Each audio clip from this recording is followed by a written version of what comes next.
কৃষ্ণ। শাস্ত্রে আমরা যে যে কোনো কার্যে গুরুগম্ভীর সময়ে যে নির্ণয় নিই হট করে, ক্রোধের বশে, লোভের বশে, হিংসার বশে, সেগুলোকে বারণ করে শাস্ত্র বলছে 5টি জিনিস মাথায় রেখে আমাদের সবসময় নির্ণয় নিতে। সেই 5টি হচ্ছে ধর্ম, ন্যায়, হ্যাঁ, করুণা এবং সমভাব এবং নিষ্কপটতা। তাই এর মূর্তমান বিগ্রহ হচ্ছে দ্রৌপদী। দ্রৌপদীর 5 পুত্রকে অন্ধকারের মধ্যে, মহাভারতে আমরা শুনেছি যে দুর্যোধনের কথায় প্রতিহিংসায় জ্বলে অশ্বত্থামা রাত্রির অন্ধকারে পঞ্চপাণ্ডব ভেবে হত্যা করে গেছিল।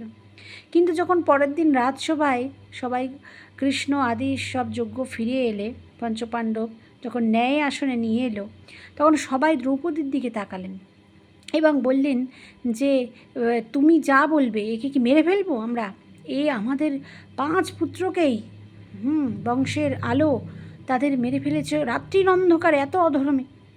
এদিকে কি করা উচিত? তখন দ্রৌপদী কাঁদতে কাঁদতে বললেন, স্বামী আর যা করেন করেন, কিন্তু একে মারতে হবে না। তখন সবাই দ্রৌপদীর নির্ণয়ে অবাক, সবাই তাকিয়ে আছেন, দ্রৌপদী নিশ্চয়ই মারতে বলবে, কারণ তার 5 পুত্র, একটা পুত্র না, 5টা পুত্রকে নিরীহ শুয়ে ঘুমাচ্ছিল, ঘুমন্ত হস্তে মেরেছে, তার বদলে তাকে মারতেই বলবে। কিন্তু দ্রৌপদী উল্টো কথা বললেন যে না। তখন সব হাঁ হয়ে অর্জুনের হাত থেকে সব খসে পড়ে গেল এবং বললেন যে কেন? তাহলে কি করব? বলছেন না, প্রথমেই দ্রৌপদী বললেন ধর্ম, যে এই গুরুপুত্র, এই গুরুপুত্র, অতএব গুরুদেবের সমান, তাই একে হত্যা করতে হবে না। দ্বিতীয় ন্যায়, কি বলল? যে না, এ হচ্ছে, আমরা ক্ষত্রিয় আর এ হচ্ছে গুরুপুত্র মানে ব্রাহ্মণ, অতএব এ আমাদের গুরুতুল্য, তাই একে হত্যা করতে হবে না। তৃতীয় কী হলো? দয়া চলে এলো।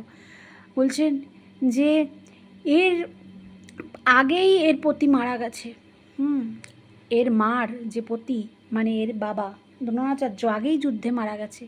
এখন যদি তার ছেলেকেও, একটা মাত্র ছেলে, তাকেও যদি হত্যা করে দেওয়া হয় হিংসার বশে, তাহলে সেটা ঠিক হবে না। কেননা যার নিরাশ্রয় হয়ে যাবে, আমার তো ছেলে 5 জনই চলে গেছে, কিন্তু তার ব্যথা আমি বুঝি, কিন্তু তার স্বামী তো, আমার 5 স্বামী তো এখনও বেঁচে আছে, তাদের আশ্রয়ে তো আমি বাঁচতে পারবো শেষ জীবন। এর মা কাকে নিয়ে বাঁচবে একে যদি কিছু করা হয়? তাই একে ছেড়ে দাও। আর একটা কথা শেষে বলল দ্রৌপদী, যে একে এ যদি, শেষ একটাই কথা বলেছে, যে যদি একে মেরে আমার 5 পুত্র আবার ফিরে আসে, সমভাব, যদি ফিরে আসে তাহলে তুমি মারতে পারো। তখন অর্জুন মাথা নত হয়ে গেলেন এবং পিছনে দাঁড়িয়ে শুনছিলেন যে কৃষ্ণ, মাঝে মাঝে ভগবান দর্শক বনে যান, যে এমন একটা পরিস্থিতি, তখন কৃষ্ণর চোখ দিয়ে টপ টপ করে জল পড়তে লাগলো এবং তিনি সেই সভায় দৌড়ে এসে বলল, এই জন্যেই তোমাকে এত ভালোবাসি বোন কৃষ্ণা, আজ থেকে তোমায়, আমাকে দয়ার অবতার সবাই বলে আমি করুণাময়, দয়াময়, কিন্তু আজকে আমি দয়ার দেবীও পেয়ে গেছি। আজকে থেকে তোমাকে সবাই কি বলে ডাকবে? আমাকে সবাই কৃষ্ণ বলে ডাকে, আর তোমায় আজ থেকে সবাই কৃষ্ণা বলে ডাকবে। তাই বেদব্যাস মুনি বলেছেন, এই কথা বলতে গিয়ে, যে নিরীক্ষা কৃষ্ণাপকৃতম গুরুসুতম বাম স্বভাব কৃপয়া না নাম চ। তাই সেইখান থেকে সেই দ্রৌপদী দেবীকে কৃষ্ণা রূপেই ডাকা হয়েছে। এত করুণা, যার ছেলে 5টা মারা গেছে, নিহত করেছে, যে সেখানে প্রতিহিংসা করা উচিত, যে তুই আমার ছেলে মানুষ করেছিস, আমার কষ্ট তুই ভোগ। তারপরে শেষ একটি কথা বললেন দ্রৌপদী। কি কথা বললেন? যে এর মা, আমি পুত্র হারার যে কি কষ্ট সেটা আমি জানি। শত শত পুত্র, হ্যাঁ, একটা পুত্র যা কষ্ট সেই কষ্ট, কি কষ্ট সেটা আমি জানি। আর আমি চাই না এর মা, আমাদের গুরুপত্নী, তিনি এরকম করে আমার মতন কষ্ট আর কেউ পায়। তো এই হচ্ছেন বৈষ্ণবের হৃদয়, যেখানে ভগবান উন্নতি স্বীকার করে। ভগবানও দৌড়ে এসে তাকে বললেন যে আজ থেকে তোমার নাম, হ্যাঁ, তুমি দয়ার দেবী। হ্যাঁ, এই পরিস্থিতিতেও যে এইরকম দয়া নিয়ে বিচার করতে পারি, সেই হচ্ছেন রানী হওয়ার যোগ্য, সেই সঠিক রানী, হ্যাঁ, হওয়ার যোগ্য।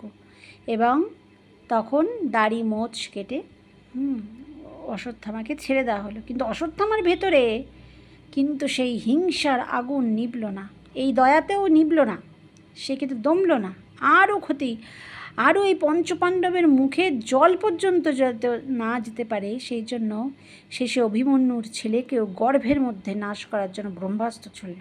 কিন্তু ভগবান সেখানে চক্র এবং গদা ঘুরিয়ে এক অঙ্গুষ্ঠবৎ নারায়ণ হয়ে গর্ভে প্রবেশ করে তাকে রক্ষা করল।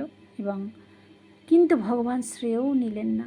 তিনি বললেন যে উত্তরার যে ভক্তি, উত্তরার যে ধর্মবোধ, উত্তরার যে ব্রত পালন, হ্যাঁ, শক্তি, তাতেই উত্তরা বেঁচে গেছে, আমি বাঁচাই। ভগবানের একটি লীলা। তাই দ্রৌপদী কোনো মানে ইন্টারেস্টিং কোনো চরিত্র নয়, বোঝার চরিত্র। কিন্তু এই বোঝার লোক এই জগতে নারীর সময়ের মধ্যে অত্যন্ত কম। কিন্তু দ্রৌপদী, যার নাম স্মরণেই পাপ বিমোচন হয়ে যায়, সে কত বড় চরিত্র, যে ভগবানের নিজের হৃদয়ের বস্তু তারা। তাই এইভাবেই আমাদের প্রতিদিন এই কঠিন চরিত্রগুলো হৃদয়ে ধারণ করলে আমাদের নিত্য কল্যাণ নিশ্চিত।